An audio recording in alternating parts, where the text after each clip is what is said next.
राधा स्वामी दयाल की दया, राधा स्वामी सहाय, राधा। प्यारी साध संगत जियों, भाइयों बहनों, बच्चों, जितने भी आप सत्संग लाभ के लिए उपस्थित हुए हो, शांति से बैठ के सत्संग लाभ उठाएं। कोई भी दो बात भी अगर लिखी जाती हैं, उसमें प्रेम होता है, लगन होती है, तड़फ होती है। शब्दों में राग की जरूरत नहीं होती। राग तो वही मन की खुराक है, कानों की खुराक है, लेकिन वाणी रूह की खुराक होनी चाहिए। उनमें रूहानियत झलकनी चाहिए, जिसमें तप की, त्याग की, साधना की, अभ्यास की बात होनी चाहिए। क्योंकि सत्संगियों को इन चीज़ों से तो पहले ही उपरामता हो चुकी होती है। दुनियादारी की चीज़ों से वो तौबा कर लेते हैं और उनको चाहिए जिन वाणी में प्रभु से मिलाने का प्रेम हो,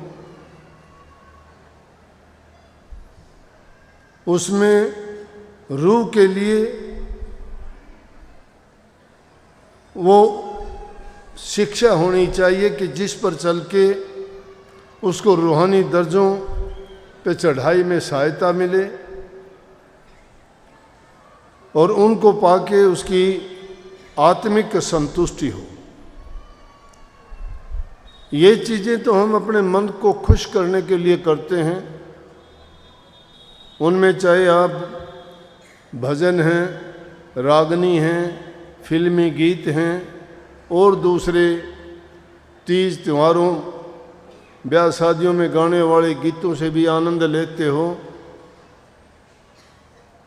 वो अवसर अवसर की बात होती है, लेकिन सत्संग में तो वही वाणी सत्संगियों को अच्छी लगती है कि जिसमें सतगुरु का गुणगान हो, सत्संग का बखान हो, मालिक की प्रार्थना हो, बेनती हो और जिसमें तड़फ हो। बात तो इसमें बहुत बड़ी कही गई है। एक शिष्य के दिल में जब लगन और उमंग जगती है, अपने प्रीतम के लिए जब किसी को तड़फ लगती है, तो वो ऐसी ही पुकार करता है। अनेकों इसके उदाहरण महापुरुषों ने दिए। पपैये को सवाती बूंद की तड़फ होती है, हिरण को सुनने की तड़फ होती है, उसमें मगन होता है। तो वो क्या करते हैं कि उसी तड़फ के लिए, उसी बिरह के लिए पतंगे को सम्मा की जरूरत होती है।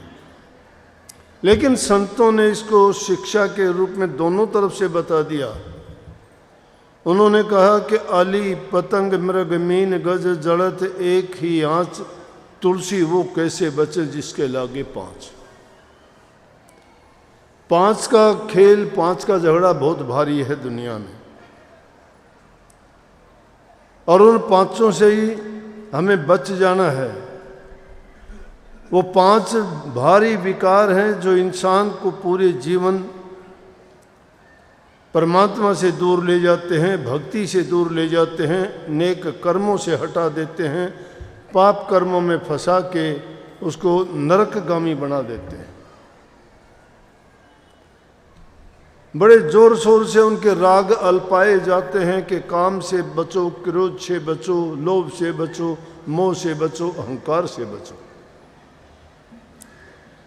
इनको पांच मुख्य करके दुश्मन माना गया है। इन्हीं दुश्मनों के कारण, क्यों इनको दुश्मन माना? कि ये आदमी को भटकाते ही भटकाते हैं। अगर इनसे जो बच जाता है तो समझो कि वो भक्ति के रास्ते पे आसानी से आगे बढ़ सकता है। ये वो रास्ते रोकने वाली चीज़ है। कई बार वाणी में गाते हो कि सतगुरु मैं आपका कैसे दर्शन पाऊं, कि जब मेरा दर्शन करने को मन होता है तो मेरे मन के विकार ये मुझे रोक लेते हैं, दर्शन नहीं करने देते। दर्शन परसन मुख मंजन पाना, कटे पाप के वेद पुराना।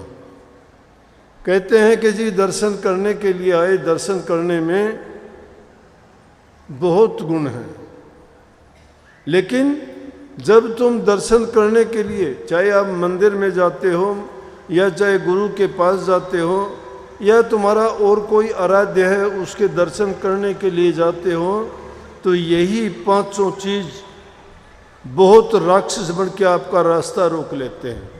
रास्ता रोकने का मतलब कोई रूप धार के नहीं, वो तो पहले से ही हमें उस रास्ते से भटका के अपने रास्ते पे ले जाते हैं।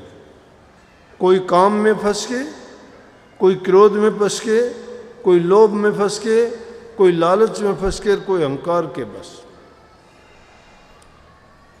ये काम इतना बुरी चीज है कि एक काम का मतलब हमारे जितने भी दुनियादारी के कार्य हैं सभी आगे उसमें।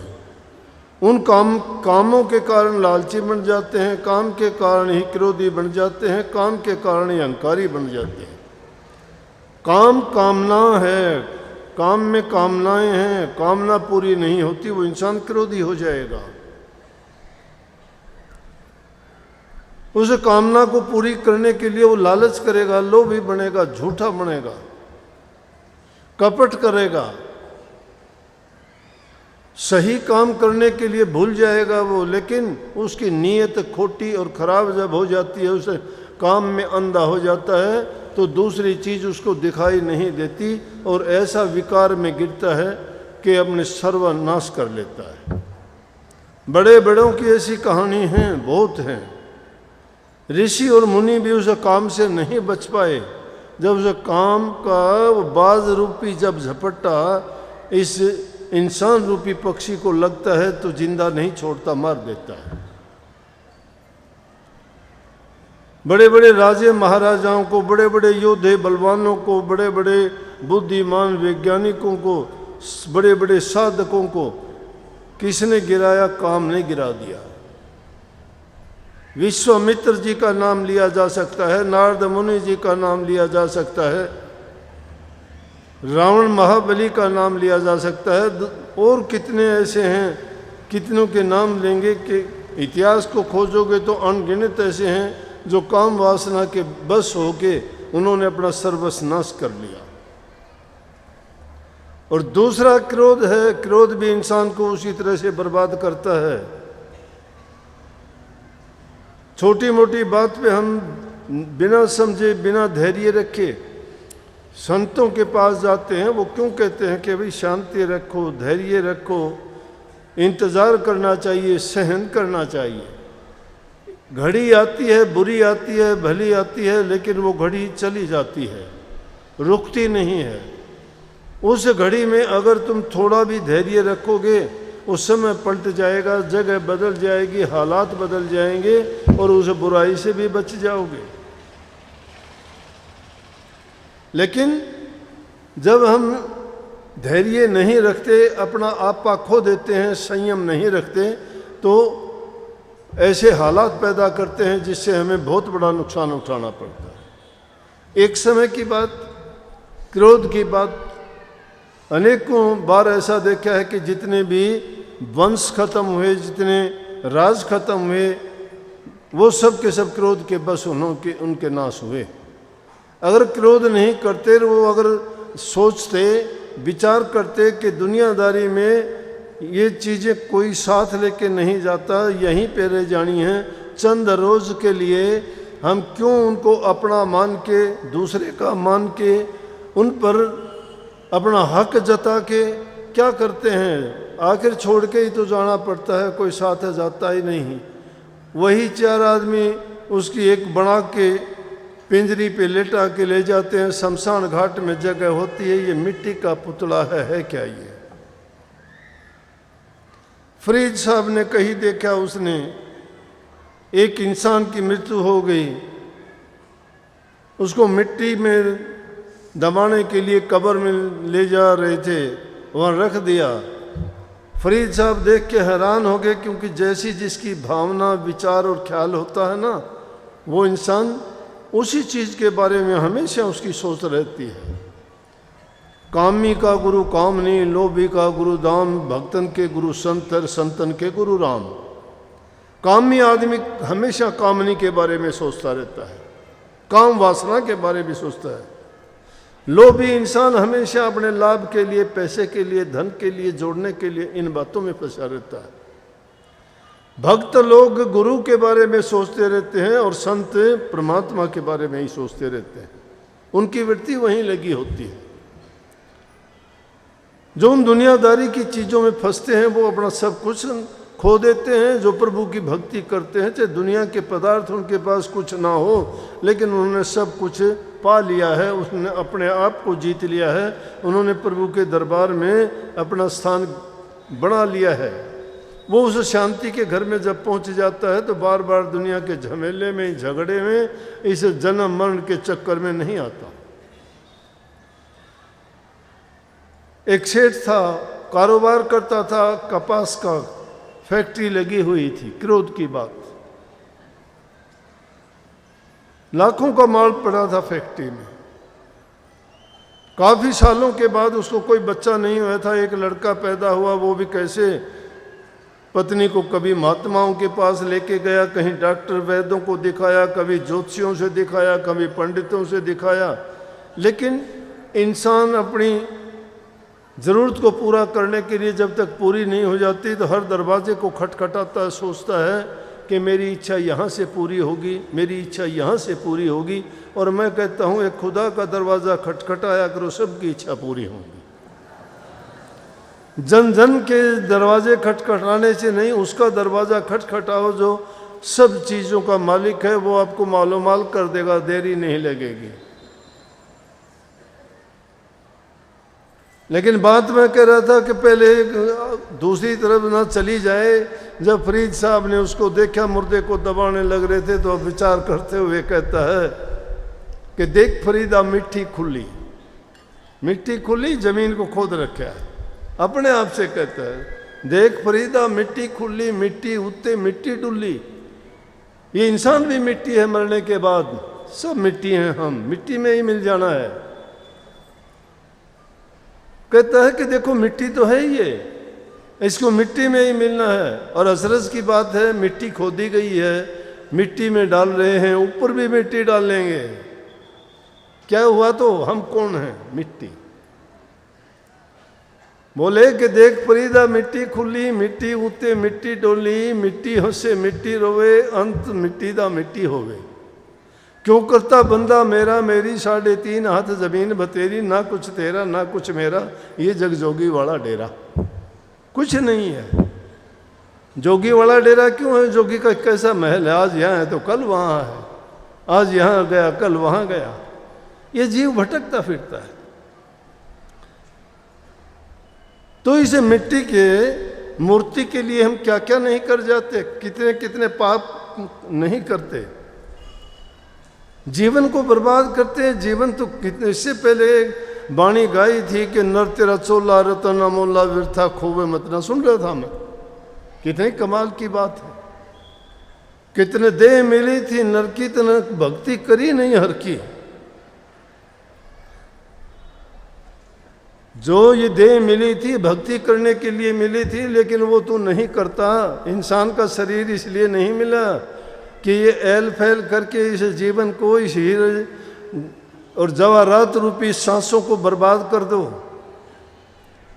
और सांसों की बर्बादी भी इन्हीं चीज़ों के कारण ज़्यादा होती है। अगर तुम सांसों की क्रिया पर कंट्रोल करना सीख जाओ तो तुम्हारी उम्र भी बढ़ जाती है, रोग भी कम हो जाते हैं, शरीर भी स्वस्थ रहता है, और उससे दिमाग, ख्याल, विचार सभी पवित्र होते हैं। इसलिए इंसान को चरित्रवान बनना चाहिए। जो इंसान चरित्रवान नहीं है, जो ब्रह्मचर्य का पालन नहीं करता है, ब्रह्मचर्य भी दोनों तरह का, मानसिक भी शारीरिक भी।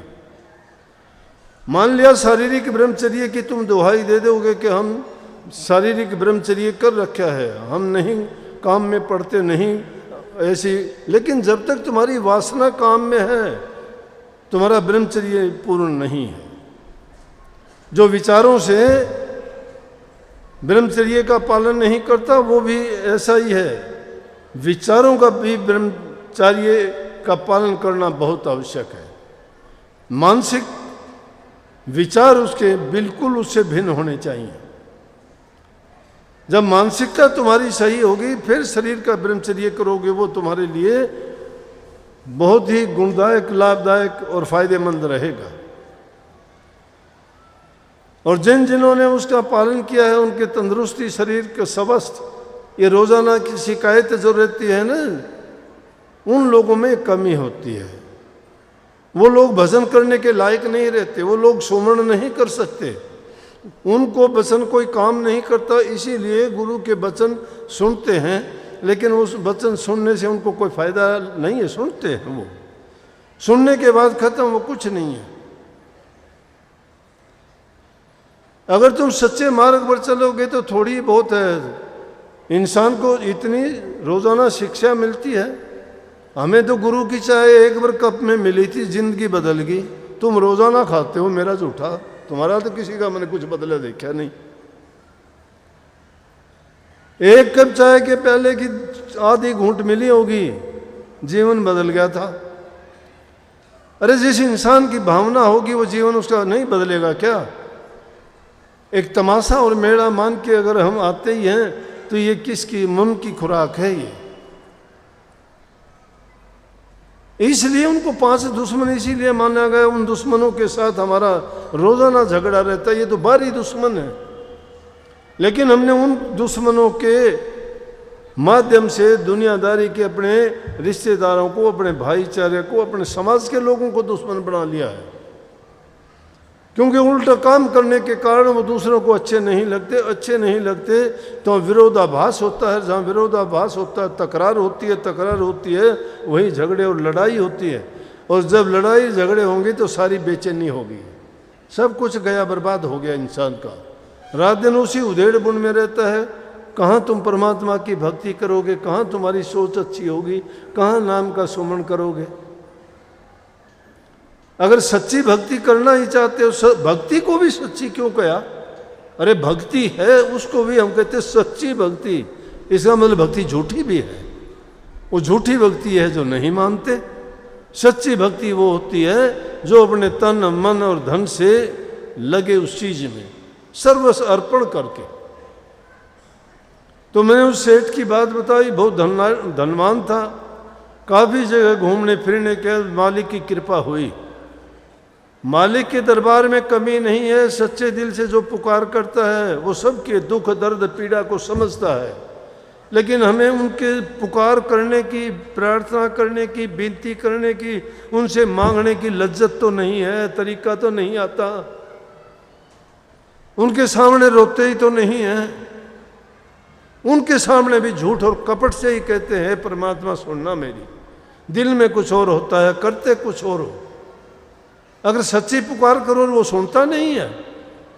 अरे तुम्हारी इंसान भी सुन लेता है, पशु पक्षी भी तुम्हारी बात को सुनते हैं, बोलते हो तो। लेकिन जो सारी सृष्टि का रचयिता है, सबको संभालता है, सबकी सब जरूरतें पूरी करता है, क्या उसको दिल से पुकारोगे तुम्हारी पुकार नहीं सुनता? क्या सुनी गई उसकी पुकार? रोजाना ऐसे ऐसे काम करते हुए देख के प्रभु की कृपा हुई, उनको एक लड़का हुआ। लड़का जब इतनी मेहनत के बाद कोई चीज मिलती है तो बहुत अच्छी लगती है। इंसान रात दिन उसी के बारे में सोचता रहता है, सब कुछ उसके लिए लुटा देता है। अपने जीवन में जो अर्जित करता है सोचता है सब इसी का है, मैं इसके लिए क्या नहीं कर दूं। सब कुछ उसी के लिए करता था, कमाता था, बड़ा अच्छा कारोबार चलता था, सब बड़ा प्यार करते थे, नौकर छोड़े हुए थे, खाने पीने का, ओढ़ने पहनने का, खेलने कूदने का, सब प्रकार की उसके लिए बंदोबस्त थे। कभी वो घर जाता तो कभी फैक्ट्री में सेठ के साथ आके वहाँ खेलता। सेठ बड़ा खुश होता उसको खेलते हुए देख के। लेकिन इस जिंदगी में पता नहीं इंसान किस किस का कर्जवान है, किस प्रकार से वो कर्जा चुकाना पड़ता है, ये तो दाता का, विधाता का विधान है कि उस विधान के अनुसार सारे कार्य होते हैं। लेकिन इंसान की लापरवाही भी कई बार बहुत गलत करवा देती है। क्या हुआ कि लड़का फैक्ट्री में आ गया, वहाँ खेलने लग गया। सेठ कहीं देखने के लिए गया कि मशीनें ठीक काम कर रही हैं, नौकर ठीक काम कर रहे हैं कि नहीं, मैं देख के आता हूँ। बच्चा खेल रहा था, खेलते खेलते माचिस पड़ी हुई थी, उसने माचिस की तिल्ली जलाई। अब फैक्ट्री किसकी? रुई की थी, कपास की। कपास तो बारूद जैसी होती है, उसने जो ही वो जलाई वो उसमें लग गई आग। सेठ ने देखा, धूं धूं करके सब जलने लगी, लाखों करोड़ों का माल था। क्रोध आया। ये क्रोध बहुत बड़ा दुश्मन, ये दूसरा दुश्मन का बता रहा हूं। इतना क्रोध आया उसको कि गुस्से में आके उसने वहाँ बट्टे रखे हुए थे, एक बट्टा दे मारा बच्चे को। बच्चा सिर में लग गया, लगते ही वो गुजर गया। बच्चा गुजर गया। नौकर था, जाके घर सेठानी को बता दिया कि सेठानी फैक्ट्री में आग लग गई। बोली बहुत बुरा हुआ। बोली फिर कहने लगा कैसे लगी? कि बच्चे ने इस तरह तिल्ली जलाई थी और वो रुई में गिर गई। सेठ ने बच्चे को मारा, बच्चा गुजर गया। सेठानी ने जब सुना तो उसके तो बहुत ज़्यादा मोह था अपने बच्चे में, उसने फांसी ले ली वहीं पे। नौकर ने आगे बताया सेठ घर चलो, सेठानी ने तो फांसी ले ली। जब उसने फांसी की सुनी तो उसने भी अपना काम कर दिया पूरा। एक क्रोध के कारण पूरा परिवार बर्बाद हो गया।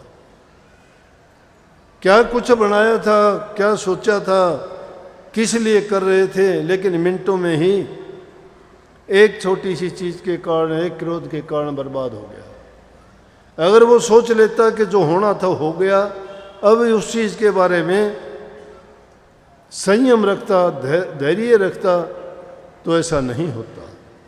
अब इस चीज़ के लिए प्रभु को दोष देना गलत है कि प्रभु ने मेरी रक्षा नहीं की,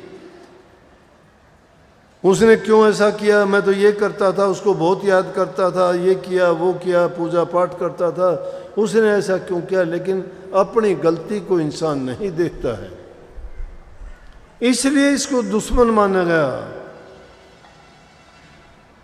तीसरी चीज है लोभ की। लोभ के कारण आप देखते हो क्या क्या नहीं कर जाते। अरे लोभ के कारण बाप बेटे का झगड़ा आज कोर्ट कचहरियों में चलते हैं। भाई भाई का झगड़ा है, छोटे से जमीन के टुकड़े के लिए उनके आपस में झगड़े होते हैं, एक दूसरे को कत्ल तक कर देते हैं और वो जेलों में सड़ता है, उसको मार देता है, जमीन का टुकड़ा वहीं रह जाता है। ना उसका रहा ना उसका रहा, घर में पीछे रहने वाले सब के सब पूरी जिंदगी दुख उठाते फिरते। क्या आधार रह जाता है जिस घर में एक ही आदमी होता है कमाने वाला, और वो जब नहीं रहे तो दर दर की ठोकर खाने के लिए बाकी के लोग रह जाते हैं। ना वो जमीन का टुकड़ा उनका रहा ना उनका रहा, वो उसको उसने मार दिया, वो जेल में सड़ के मरेगा। क्या किस कारण है ये ऐसा? लोभ के कारण। ये लोभ ऐसा दुश्मन है कि जिसको लोभ जब लग जाता है तो इंसान रुकता नहीं है। नहीं देखते क्या रोजाना अखबारों में, टीवी में बड़े बड़े पैसे वालों के पास जब उन पे के रेड पड़ती है और उनको देखते हैं तो कितने नोटों के बंडल निकलते हैं, और यूँ नहीं देखते कि हमारे देश में लोग भूखे सड़कों और फुटपाथों पर पड़ते हैं। सोने के लिए उनके पास मकान नहीं है, खाने के लिए अन्न नहीं है, पहनने के लिए कपड़े नहीं हैं। सर्दी गर्मी बरसात में उनकी हालत क्या होती है। जीवन इंसान का है, जीते पशु की तरह से हैं, और वो दूसरे उनके नोट उनकी कोठियों में सड़ते हैं, उनके ऊपर रेड पड़ती है, उनको लोग यूं ही ले जाते हैं, ना उनके रहते। लेकिन इतना कुछ होने के बावजूद भी वो गलत तरीका जिससे वो कमाते हैं उसको छोड़ते फिर भी नहीं। ये लालच ऐसी चीज है। और फिर अहंकार तो सबका है। काम में 10,000 हाथियों का बल है, एक हाथी में ही कितना बल है। क्रोध में 20,000 हाथियों का, लोभ में 30,000 हाथियों का, मोह में 50,000 हाथियों का बल, और अहंकार में इतना बल है जितना उन सब में है।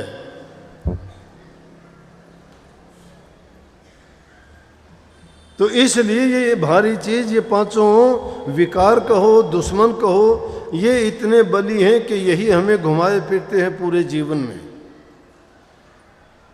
अगर प्रभु का दीदार चाहते हो तो इन चीजों को बिसारो, लेकिन इनके बिसारने के बाद भी अंतर में जाके फिर झगड़ा होता है। अंतर में भी बहुत दुश्मन बैठे हैं। इच्छा है, आशा है, तृष्णा है, ममता है, वो भी फिर अपना रूप अलग अलग से दिखाते हैं। उनकी पूर्ति हेतु इन इंद्रियों का, शरीर का ही उपयोग करते हैं। इनके द्वारा ही वो गलत काम और उल्ट काम किए जाते हैं। इसीलिए महापुरुषों के पास जाते हैं कि उनकी शिक्षा, उनके वचन सुन के हम अपने आप को समझाएं और उनको सत्य मान के उस दर्पण की तरह अपने जीवन को देख लें। उन लोगों को देखने के बाद में अपने ऊपर ढाल लें इस बात को कि हमारे साथ भी अगर ऐसा हो जाए तो हमारा जीवन क्या होगा। परंतु इस इंसान के साथ ऐसा होना स्वाभाविक है। वो क्यों करता है कि जिस देश में हम रहते हैं, इस देश में शासन किसका है? काल का। काल सबसे बड़ा है। वक्त कहते हैं, वो वक्त चलता रहता है, घूमता रहता है, वक्त का पहिया रुकता नहीं है। हम सोचा करते हैं कि अच्छा वक्त आएगा, बुरा वक्त निकल जाएगा, लेकिन कोई बात नहीं। इस दुनिया में हर प्रकार की चीज़ें देखी हैं, असंभव चीज़ को संभव होते हुए देखा है। इंसान अगर करना चाहे तो सब कुछ कर सकता है। इंसान जो करना चाहे वो कर सकता है, लेकिन उसमें आत्मिक बल अपना आप को जगाना पड़ेगा, आत्मविश्वास तुम्हें बनाना पड़ेगा। जब तुम्हारा विश्वास दृढ़ हो जाएगा तो दुनिया की कोई ताकत नहीं कि आप जिस अच्छे काम के लिए निकले हो, अरे जब बुरे काम के लिए चोर चोरी करने के लिए निकलता है, चोरी कर लेता है। जार जारी करने के लिए निकलता है, जारी कर लेता है। ठग ठगने के लिए निकलता है, वो ठग लेता है। कोई और दूसरी चीज़ों के लिए कोई घात लगा के बैठता है, वो कर लेता है। कोई छीना झपटी करता है, कोई लड़ाई झगड़े कर लेता है। तो क्यों, अगर हम दूसरी चीज़ जो अच्छी चीज़ है, भक्ति है, उनकी चीज तरफ अगर मन को लगाएंगे कि तो क्यों नहीं हो सकता। लेकिन जितना हम अपनी मानसिक शक्ति उस चीज़ में लगाते हैं बुराई की ओर, अगर उससे आधी शक्ति भी अच्छाई की ओर लगा दो तो भी बुराइयां सब दब जाएंगी और अच्छाइयां पनप जाएंगी। वही सद्गुण बन के, अच्छे बन के हमारे जीवन को सुधार देंगे और इस लायक बना देंगे कि हम प्रभु का प्यार पाने के योग्य बन जाएंगे। जब तक ये मलिनता हमारे अंदर भरी हुई है, जब तक ये कमियां हमारे अंदर हैं, तब तक लाख कोशिश कर लो। अनेक रास्ते भक्ति के हैं, लेकिन हम गृहस्थियों के लिए बड़ी कृपा हुई इस युग में। क्यों कही कि कलयुग में स्वामी दया बिचारी प्रगट करके शब्द पुकारी, तीन छोड़ चौथा पद दीना, सतनाम सतगुरु ग चिन्ह। इस कलयुग में सूरत शब्द योग को बहुत ही सुलभ और आसान तरीके से करने का तरीका बता दिया।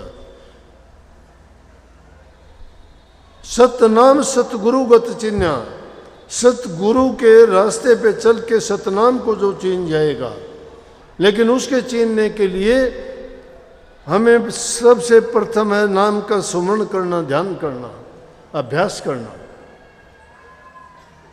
जब तक नाम का सुमरण नहीं करते, चिंतन उस ओर है ही नहीं हमारा, कुछ हाथ नहीं लगेगा। महापुरुषों ने जो कहा देख के कहने लगे कि तुम अपना छोटा मन क्यों करते हो, क्यों सोचते हो ऐसा नहीं होगा। उन्होंने बहुत बड़ी बड़ी बात कही। वो कहते हैं चढ़ दे सूरज ढल दे देखे, खोटे सिक्के चल दे देखे, प्रभु की कृपा से पानी ऊपर चल दे देखे। और जिन्होंने प्रभु की भक्ति नहीं की, खाली हाथ वो मरते देखे। जिन्हां दा ना कोई दुनिया विच ओ पुत्र भी पढ़दे देखे। लोकी कहंदे दाल नहीं गलदी, हम तो पत्थर गलदे देखे।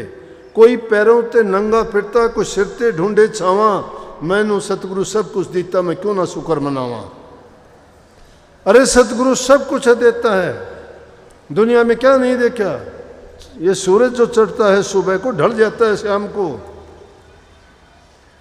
खोटे सिक्के का मतलब खोटी चीज जिसको हम बुरा मान लेते हैं कि किसी काम की नहीं, वो भी किसी वक्त में बहुत काम आ जाती है। और करनी बहुत बड़ी है, करनी करने वाले क्या क्या नहीं कर जाते। संतों की जो बात बताई, उन्होंने तो प्रभु को पास बुला के किसी ने दूध पिला दिया, किसी ने खाना खिला दिया, किसी ने छान बनवा ली, किसी ने उससे बाल कटवा लिए, किसी ने कितने खेती के काम करवा लिए। सैन भगत ने उससे नाई का काम करवा दिया, राजा की मालिश करवा दी। धन्य भगत ने उससे अपना खेत में काम करवा लिया। नामदेव ने अपनी छान बनवा ली उससे। उनके पास कौन सी ताकत थी, वो तो गरीब थे बेचारे, उनके पल्ले कुछ नहीं था, ना धन थी, ना दौलत था, ना परिवार था, ना शक्ति ताकत थी। उनके पास थी आत्मिक शक्ति, उनके पास थी सच्ची भक्ति, उनके पास था सच्चा प्रेम। जो सच्चे रास्ते पे चलता है और सच्चाई के साथ चलता है, मालिक उसके हमेशा साथ खड़ा हो जाता है। तुम सच्चे मन से चलोगे ना, तो ये रोजाना के किसी दूसरे के आगे जाके हाथ फैलाते हो, कोई किसी चीज़ के लिए, कोई किसी चीज़ के लिए, ये हाथ फैलाने की ज़रूरत नहीं रहेगी। वो हाथ प्रभु के सामने फैलाया करो, सतगुरु से मांगा करो। सतगुरु तुम्हारे अंतर में बैठा हुआ है, उसको ढूंढने की कोशिश किया करो। ये बात कहने सुनने की नहीं है, ये बात बड़ी मर्म की है कि उसको खोजना चाहते हो तो प्रवेश कर जाओ अपने अंदर में। इन 9 द्वारों में भटकते हो तुम, वो तो बाहर की तरफ दुनियादारी के ही ओर खुलेंगे, वो तो तुम्हें इन्हीं चीज़ों की ओर लेके जाएंगे। लेकिन तुम्हारी लगन जब जैसी होगी, तुम अपनी परवाह नहीं करोगे। उस पतंगे की भांति जो आशिक है उसे दीपक का सम्मा का और परवाना बन के जब दीपक के पास जाता है तो उसकी पंख जड़ो तन जड़ो, वो उसी के वार फेर के अपना जीवन खराब कर देता है, लेकिन अपनी लगन नहीं छोड़ता। उस हिरण की तरह से अगर सच्चे आशिक को उसको पाने के, उस धुन शब्द धुन को सुनने के लिए, तो उसमें अपने मन को लगाया करो। ये बाहर के दरवाज़ों को बंद करके अंदर के जो तुम्हारी इंद्रिय हैं उनको खोल के देखो।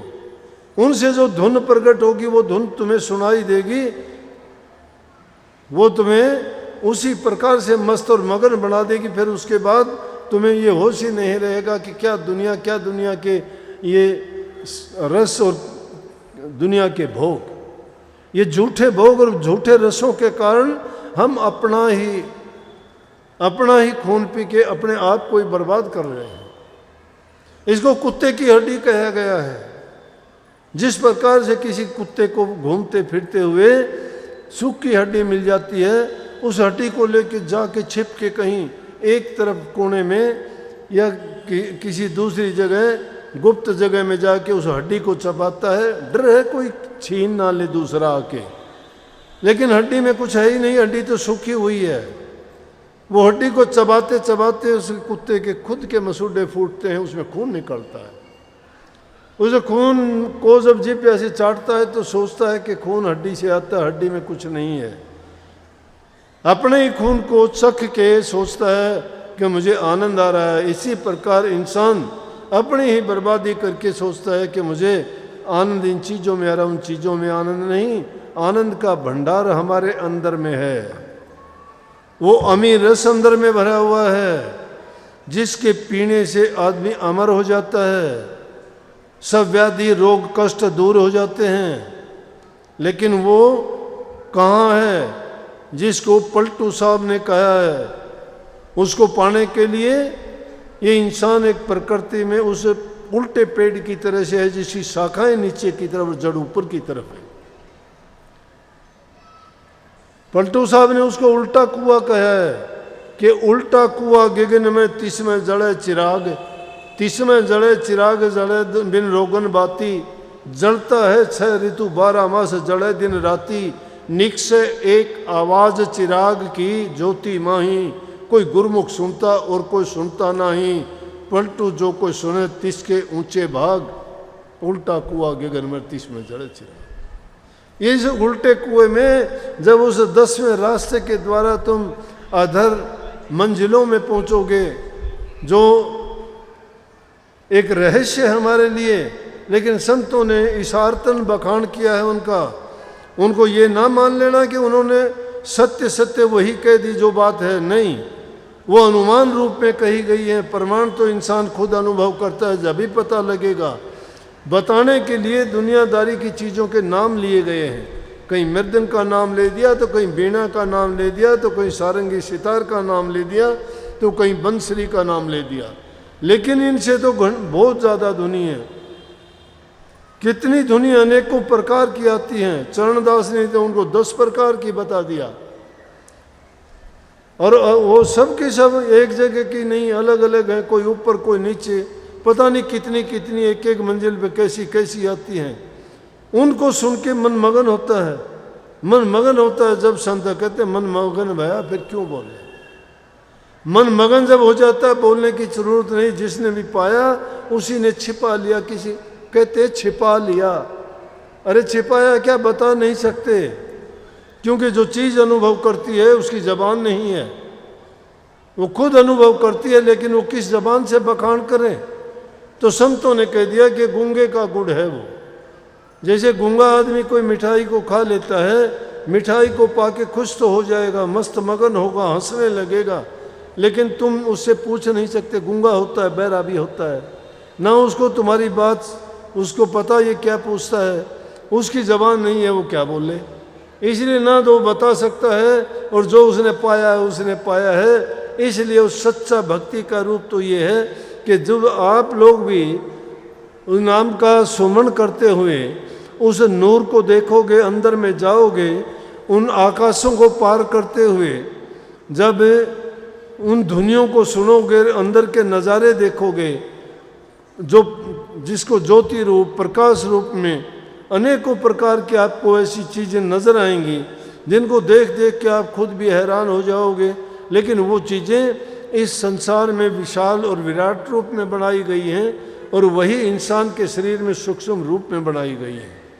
उनमें चलने के लिए जो 3 मुख्य नाड़ियाँ हैं, बाईं ओर को एड़ा नाड़ी है, दाईं ओर को पिंगला नाड़ी, ये उन इलाहाबाद के पास में गंगा, जमुना और सरस्वती तीनों नदियों की भांति है। उनमें 2 तो जाहिर में हैं, लेकिन तीसरी सरस्वती गुप्त है। इसी प्रकार से जो तीसरी नाड़ी है सुषुम्ना नाड़ी, वो उन दोनों में गुप्त रूप से जाके मिल जाती है। असल रास्ता वही है, उस पे ही चल के साधक ऊपर चढ़ते हैं, चलते हैं, और उन मंजिलों को पाने के लिए ये सबसे सुगम रास्ता भी यही है। और दूसरा रास्ता है ही नहीं। चाहे कठिन है तो सुगम है, तो वो वही तीनों नाड़ियों के रास्ते पे चल के उस मंजिल को पाना है। लेकिन उसके लिए मेहनत कठोर करनी पड़ेगी, बाहर की वृत्तियों को रोकना पड़ेगा। अंदर में धीरे धीरे एक दिन का काम नहीं है। अभ्यास करते करते करते करते जब जाओगे, बहुत टाइम लग सकता है। जिनके पवित्र विचार हैं, पीछे की अच्छी करनी है, पिछले जन्मों में नेक कर्म करके आए हैं, या भक्ति के रास्ते पे चलते हुए उनके रास्ते में कोई बाधा आने के कारण दोबारा इंसान का चोला मिला है, तो उनको बहुत जल्दी भी ऐसे अनुभव हो सकते हैं। लेकिन जिनको नहीं होते उनको भी चिंता करने की ज़रूरत नहीं है। ये एक वाणी गाया करते हैं, लाग्या रही ये प्रेमी मेरा भाई रे, तेरी बनत बनत बन जाई रे। कितने कमाल की बात है कि लगे रहो, लगे रहो, घबराओ नहीं, पीछे ना हटो। मंजिल को पाने के लिए आगे बढ़ते हैं, पीछे कोई नहीं चलता। जो जिस काम में सब दुनियादारी के कामों में लगते हैं, वो आदमी ज़्यादा से ज़्यादा ही किसी चीज़ को प्राप्त करने या ऊंचे पद पर पहुंचने की कोशिश करते हैं। वो आगे ही बढ़ते हैं, पीछे मुड़ के नहीं देखते। इसलिए भक्ति के मार्ग में हमारी गिरावट क्यों होती है? इन चीज़ों के कारण, उन विषय विकारों के कारण, अपनी बुरी सोच के कारण, अपने पाप कर्मों के कारण हम गिरते हैं। नहीं, कोई इंसान गिरता नहीं, आगे बढ़ेगा। और उसके लिए आदमी को रात दिन अपनी खुद की निगरानी करनी पड़ेगी। इसको मन को भटकने से रोकना पड़ेगा। ये तो बार बार आपको गिराने की कोशिश करेगा।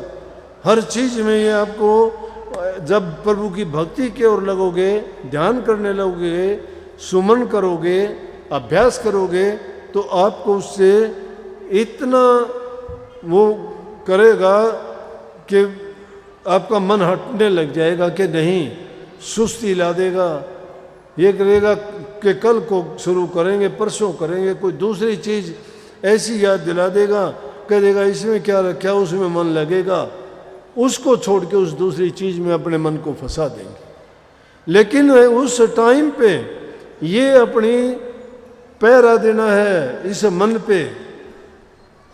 पे पहरा देना है। महात्माओं ने अनेक तरीके बताए हैं उसको, मन को रोकने के लिए। जब मन ऐसा करता है तो उस मन को छकाओ, एक ही दिन में ऐसा काम कर दो कि मन आगे कभी सोचे ही ना। महापुरुषों ने तो अनेक तरीके बताए, कई बार पहले भी जिक्र आया होगा। महात्मा का एक बार अभ्यास करते करते मन में आया, जंगल में बैठा है कि आज तो जलेबी खाओ। महात्मा का काम जलेबी, वो तो भीख मांग के खाते हैं, भिक्षा होती है, मांगने के लिए जाते हैं, ज़्यादा मिल जाती है, 3-4 दिन उसी में अपना गुजारा कर लेते हैं, क्योंकि उनको उससे रस और आनंद की ज़रूरत नहीं, सिर्फ शरीर को जिंदा रखने के लिए खाते हैं। महापुरुषों की वाणी आपने बाबा जयमल सिंह की सुनी होगी ब्यास में, जिनसे ब्यास का डेरा अब इतनी पूरी दुनिया में जो फैल गया। उन्होंने ब्यास नदी के किनारे इतनी करनी की कि रोटियां सूखी भी तार में टांग के रख देते थे अपनी झोपड़ी में, और जब खाने का टाइम होता पानी में भिगो के सूखी रोटी कितने कितने दिन की खाई। लेकिन उस सूखी रोटी के खाने के कारण और वो अपनी भक्ति की कमाई करने के कारण ऐसा काम कर दिया कि वो राधा स्वामी मत पूरी दुनिया में फैल गया। त्याग के बिना कुछ मिलता नहीं है। तो मन तो पता नहीं क्या का क्या करेगा, उनका क्या मन नहीं था, क्या उसके मन में ये विचार ख्यालात नहीं पैदा हुए होंगे। उन महापुरुषों के जीवन से हमें ये सीख लेनी चाहिए। इसीलिए मैं तो सीधी बात एक कहा करता हूँ कि एक इंसान ने जो काम कर दिया वो दूसरा इंसान कर सकता है। उठने के लिए ऐसे ऊंचे आदर्श वाले लोगों की तरफ ख्याल किया करो कि उसने ऐसा किया था तो मैं भी ऐसा कर सकता हूँ। अगर ऐसा वो सोच के चलते हैं तो निश्चित रूप से वो कर जाते हैं और अपने जीवन को सफल बना लेते हैं। तो वो महात्मा जंगल में बैठा, ध्यान अभ्यास में था, बैठे बैठे मन में ख्याल आता है कहाँ प्रभु की भक्ति जो जीवन को संवारती है, बनाती है, हर प्रकार की सुख सुविधा आनंद उसी में होता है। पूरा जीवन लगा दिया, घर बार त्यागा, दुनिया छोड़ी, दुनिया के रस स्वाद त्याग दिए, कहाँ जलेबी की मन में आई। कोई दबी हुई भावना मन में प्रकट होगी, चखी हुई थी, कभी ख्याल आ गया। जिसने कभी किसी चीज़ का रस आनंद देखा नहीं उसको क्या पता इसमें क्या आनंद है, लेकिन कभी खाई होगी, चखी होगी। महात्मा के मन में आई कि आज तो जलेबी खानी चाहिए। मन ने कहा, अब झगड़ा हो गया मन में, मन कहता है खानी चाहिए, महात्मा की बुद्धि ने कहा कि ये तो है तो गलत, लेकिन आज ये भावना उठाई है कल को और उठाएगा कि खाएं कहाँ से, जलेबी तो हलवाई देगा पैसे में, पैसे तेरे पास नहीं। मन बोला लकड़ियाँ इकट्ठी कर ले, लकड़ियाँ इकट्ठी कर ली, सूखी बोला जाके बाजार में बेच दे इनको, पैसे मिलेंगे, उससे जलेबी खरीद ले। महात्मा ने वैसा ही किया, लकड़ियाँ इकट्ठी की, गट्ठड़ बांध के सिर पे रखा, लोग देखे महात्मा लकड़ियाँ उठा ले जा रहा है। लकड़ियों को बेच के पैसे लिए, हलवाई को पैसे दे के जलेबी ले ली। लेकिन जो सच्चे रास्ते के लिए निकलते, दुनियादारी की परवाह नहीं करते, हस्ती चढ़िए ज्ञान के सहज गलीचा डाल, स्वान रूप संसार भोकण दे जखमार।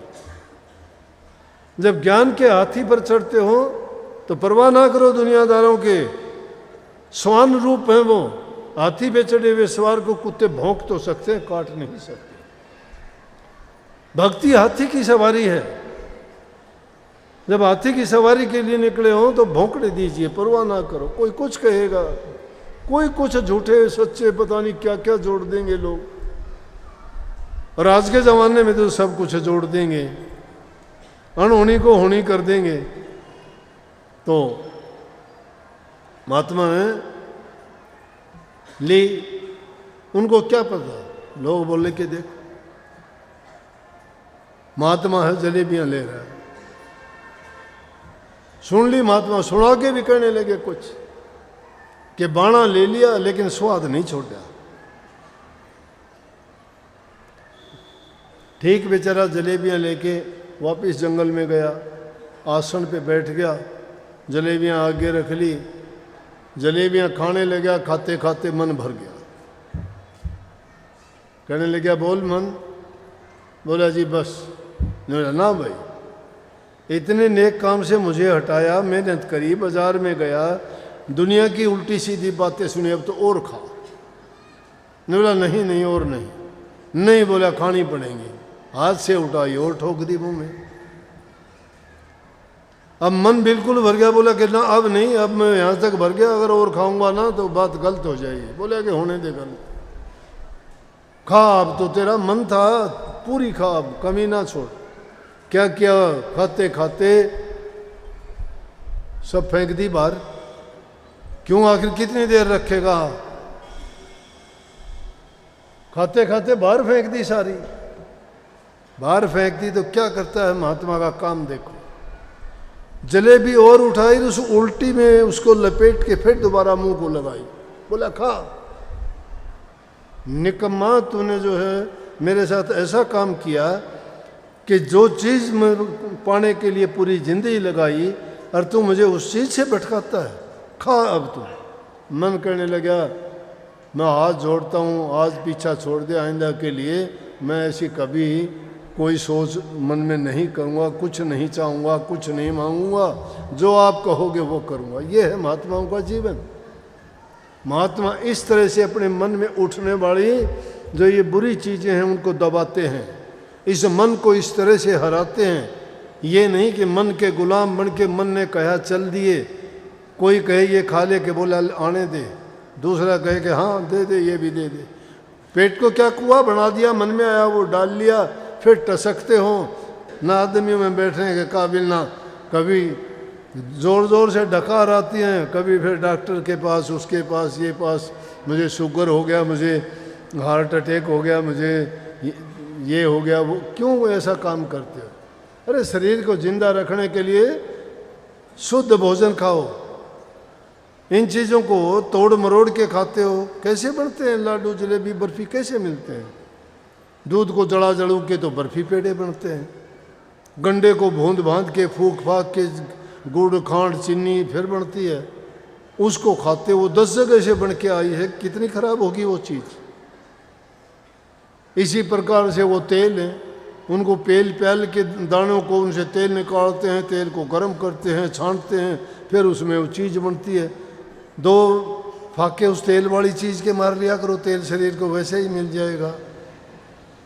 जो चीज़ तुम्हें प्राकृतिक रूप में मिलती है उसको वैसे ही खाइए, सारे गुण भी देगी, कोई रोग भी नहीं पनपने देगी, हर प्रकार से सुखी स्वस्थ रहोगे, मन भी स्वस्थ, तन भी स्वस्थ। इस मन में जब तक अच्छे विचार नहीं हैं और ये बुरी भावनाएं भरी हुई हैं, लाख कोशिश करना, नाम चाहे किसी गुरु से ले लेना, कितने बड़े गुरु के पास चले जाना, झूठी कहो तो मेरे बस के नहीं, लेकिन मैं कहता हूँ नाम का सुमरण भी नहीं कर पाओगे। अगर तुम सच्ची भक्ति करना चाहते हो ना, तो मन के छिपे हुए विकारों को निकाल दो। बहुत कचरा भरा हुआ है हमारे मन में, रोजाना रात दिन उधेड़ बुन में रहते हो, मैं ये क्या करूं, उसका क्या करूं। अरे तुम कुछ नहीं कर सकते, तुम अपना खराबा करते हो, अपना बिगाड़ करते हो, अपने विचारों को दूषित करते हो। क्यों इनमें अच्छे विचार किया करो कि क्या विचार करें कि दीन गरीब दुखी की सहायता करेंगे, माँ बाप की आज्ञा का पालन करेंगे, बूढ़े बुजुर्ग हैं उनका उपकार है हमारे ऊपर, उनकी सेवा करेंगे, उनको वृद्धाश्रम नहीं दिखाएंगे, नहीं घर में रख के उनकी सेवा स्वरूपा करेंगे, उनके रोज़ाना वस्त्र धो, खाने पीने का इंतज़ाम सही करो। अरे वो खुश होके आशीर्वाद देंगे, वो सब भक्ति से भी बढ़ के चीज़ है। किसी इंसान का तो दिल जड़ाते हो और वहाँ नाम का सुमन करके तुम भक्ति कमाते हो। मैं कहता हूँ ऐसी भक्ति पे धिक्कार है। माँ बाप की सेवा करो, भूखे गरीब दीन गरीब की सहायता करो, बच्चों से सबसे अच्छा बर्ताव करो, जबान से मीठा बोल के दूसरे को सुख दो, खुद भी सुखी रहो, जीवो और जीने दो। ये जब हमारा जीवन का लक्ष्य होगा तो हमें सारी चीज़ प्राप्त होंगी, हमारी भक्ति भी हो जाएगी, हमारा जीवन भी सुखी रहेगा। और हर प्रकार से जिन घरों में माँ बाप की सेवा होती है उनके विचार अच्छे होते हैं, आपसी मेल जोड़ सबका सही है, बुज़ुर्गों के कहे में चलते हैं, उन घरों के संस्कार अच्छे होने के कारण स्वर्ग जैसा उनका माहौल होता है घर का। और जिन घरों में दुनियादारी की चर्चा होती है, निंदा होती है, बुराइयां होती हैं, एक दूसरे की बातें नहीं सुनी जाती, माँ बाप की इज्जत कदर नहीं करते, उनकी सेवा नहीं होती, वो घर शमशान घाट के बराबर है। इसलिए सुख जिस घर में है हर चीज़ वहाँ पर बहुत सुलभ है, भक्ति भी उनके लिए उतनी ही सुलभ हो जाएगी, प्रभु भी उनके घर में आके वास करेगा, लक्ष्मी उनके घर में आके वास करेगी, शांति भी वहीं आ जाएगी। लक्ष्मी, शांति, परमात्मा सब के सब उनके घर में आके जब वास करेंगे, हर चीज़ में उनको पाने की ज़रूरत नहीं, उन्होंने पा लिया है गुप्त रूप से, उनको पता ही नहीं लगा। जिस घर में ये चीज़ें आ जाती है सोच लो कि ये अच्छे लक्षण हैं, इसका मतलब प्रभु की कृपा उन पे बरस रही है। जो चीज़ तुम्हें, ये भी भक्ति है, ये लौकिक भक्ति है, वो परलौकिक भक्ति है, वो रूहानी भक्ति है, संसारी भक्ति है। संसारी भक्ति किए बिना वो भक्ति करना, रूहानी भक्ति के रास्ते में आप कदम नहीं रख सकते। तो भाई जीवन में नेक काम करो, अच्छे काम करो। ये जीवन बार बार नहीं मिलना, पता भी नहीं कब किसने चला जाना, इसलिए जीवन रहते हुए अच्छे काम करोगे, तुम्हारे जाने के बाद भी तुम्हारे गीत गाए जाएंगे। वैसे तो मरने के बाद कोई 10 दिन भी किसी को याद नहीं रखता, लेकिन जो इंसान नेक कर्म करके जाता है उसको हमेशा के लिए, आज दादू पलटू कबीर नानक सबरी और ये नहीं है दुनिया में, लेकिन ना होते हुए भी उनके रोजाना के जिक्र क्यों होते हैं? अमर है, देह रूप में नहीं है, विदेह रूप में हाजिर हैं वो। उन्हें उनके गुणों का गुणगान क्यों किया जाता है कि वो नेकी के रास्ते पर चले थे और वो उनकी नेकी आज भी जिंदा है, वो सदा सदा के लिए अमर है। मूर्ति चली जाती है, प्रकृति कभी नहीं जाती। इसलिए नेक काम करो और उसके साथ साथ गुरु के बताए मार्ग पर चलो। गुरु आपसे यही चाहता है कि नाम का सुमन करो, अभ्यास रोजाना किया करो, धीरे धीरे करते जाओगे, तुम्हारा मोक्ष द्वार खुल जाएगा और तुम्हारा जीवन का लक्ष्य पूरा होगा। सबको बहुत बहुत आशीर्वाद। राधा मालिक आपको शक्ति दे, भक्ति दे, शांति दे, प्यार दे और हर प्रकार से आपका जीवन सुखी हो। बहुत बहुत आशीर्वाद। राधा